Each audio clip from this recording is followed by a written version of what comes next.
Guys, can I tell you? So you guys watched the Armageddon update, talked about Bruce Springsteen, and I was in the middle of the concert. First of all, the history of this, only because name drop, I know Nils Lofgren a little bit. The history of this is Springsteen wasn't going on tour at all. He wasn't doing it. He said, nope, we're done. He told Nils to go ahead and work on his album From Grin. He said, go ahead and work on it. We're not going to go do anything for a year and a half. Gets a call like 2 weeks later. Man, we're going on tour, man. We're going to take it out. I can't deal with the way the world is right now. Let's go. And he booked a 20-city tour, and he's on tour. And the songs from the way he starts the show, if you guys look at the video, he starts with War, which is great, but the speech that leads into it is so amazing. It was crazy. It's such a great way to start. And then his second song, I kept saying this, I go, here's how deep the guy's catalog is. The second song in was Born in the USA. Yeah, that was crazy. So one of his biggest hits all time, he's like, yeah, I'm going to play this second because I have 1,000 other songs to play. Yeah. And it was nonstop. I don't think I've stood more at a concert in my whole life. Well, all other Bruce Springsteen concerts we've gone to. I always feel bad for the people behind us. Yes, because we're big, lanky, praying mantis type people. So if you sit behind us at a Springsteen concert, you're screwed. You have to stand the whole time. Right. Because if they sit down, they can't see. Right. And I don't care if they can't see. Because I'm that guy. I'm the guy who people go, what the fuck?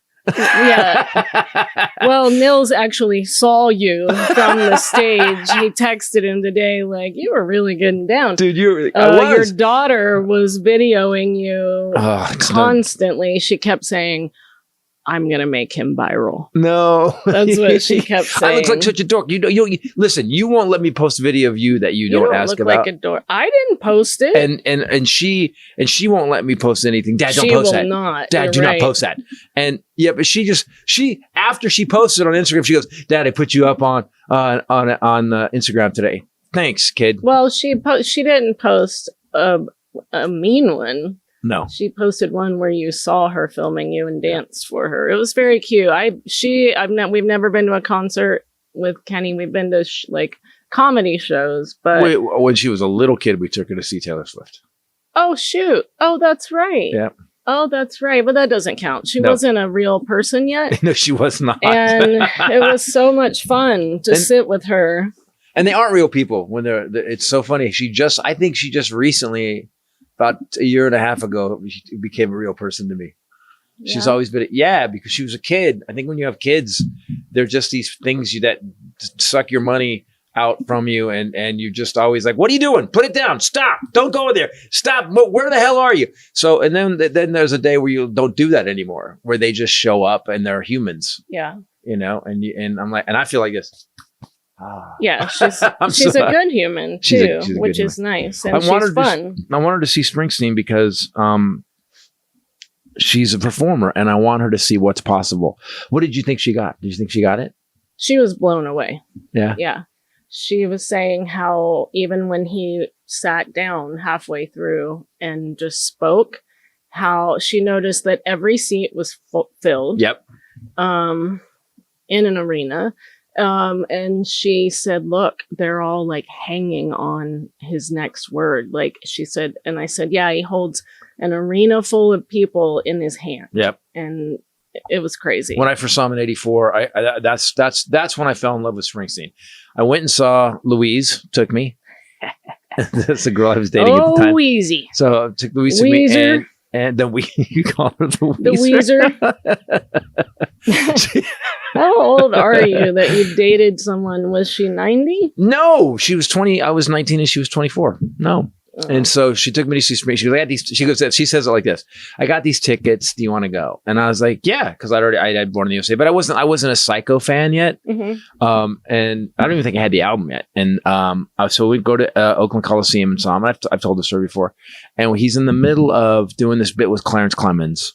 And at one point I look up and 80,000 people are in the palm of his hand. Mm-hmm. He's just, I can't even fathom. And I performed for some big crowd. I guess I did it once. I did it once at the Orange when I did Gator Growl. I performed in that big of a crowd, and it was nuts. It's weird for comedy. It's not weird for music, but it's weird for comedy because the laugh goes. Yeah, you couldn't time that. Yeah. It's so weird. How many people was that? 80,000 at the Oakland Coliseum. Wow, that's crazy. And it, well, you got it. You were little, so, but Born in the USA was a monster. You were 7. You were 7 or 8. So it was a monster. That album was so big. That was like Thriller big. It was like the biggest album. That's what made him. I mean, he was already an artist, but that made him a commercial artist. And he's one of those rare guys that never lost the art of it. Yet he still got really commercial. Well, I talked to my friend. I know we're going on about this. And it was a great show. I talked to my friend who was married to a guy for 30 years who's a tour manager for every band. Very nice. And she went for the first time last night because her new boyfriend is a fan. And she said, I'm obsessed now. I've never seen anything like that. And she's traveled all over the world. Seen the biggest bands in the world. The biggest. Yeah. Like Rob was with like Kiss and Linkin Park, and like she was blown away. So highly recommend it if you can. Yeah. And so what I loved about this tour though is, so in the face of this guy, this asshole president we have, this man who starts wars, this man who lets ICE agents murder people in the streets and does nothing about it, doesn't even mention like the stuff that's happening. And while that's all happening, and an airman was possibly a POW, he's truthing about Bruce Springsteen being a loser, has been, dried up prune, and then truth the next day, Bruce Springsteen should sue his plastic surgeon.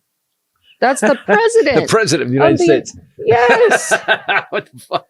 We're at war. So, right, we're at war. People are dying. There's 13 service members are currently dead from this stupid ass war. And they keep calling it a war of choice. He just chose to start bombing Iran. Mm-hmm. So the ceasefire is over already because Israel starts bombing Lebanon. So the ceasefire that was here yesterday is no longer because Iran has said, nope. Here, people, I want to clear this up. So Iran is one of the most horrible regimes of all time. Terrorism, they sponsored it. They've been horrible for decades. This guy is such an asshole. He made us feel sympathy for Iran. Yes. How the hell? how big of a fuck up do you have to be? Plus, they're making I hope they're making really cute Lego videos. Cute Lego videos. Whoever is on their social media is really got their finger on the pulse. And here's the thing, and it's so brilliant because even I was like, oh, this is funny. And then there's like whoever's doing the rap on it is great, whether it's AI. And I was like, all right. And then I realized I'm like, he's making me side with Iran. Right. Yeah. How are you making me side with Iran? Yeah. No, they're horrible. They treat their people horrible. They treat women horrible. That one woman got killed because she took her head scarf off. I mean, no one's saying Iran is great, but dude, you made us think, hey, whoa, why don't you back off Iran? Yeah. That's a fuck up. That's a bad guy. And then Israel is just bombing the shit out of everybody. Netanyahu is. And then you got Israel, who's had the world's sympathy and the world's empathy for forever because the Jews have been oppressed for so long. And yet you get this guy Netanyahu who now people don't like Israel. He's actually made them like hate Israel.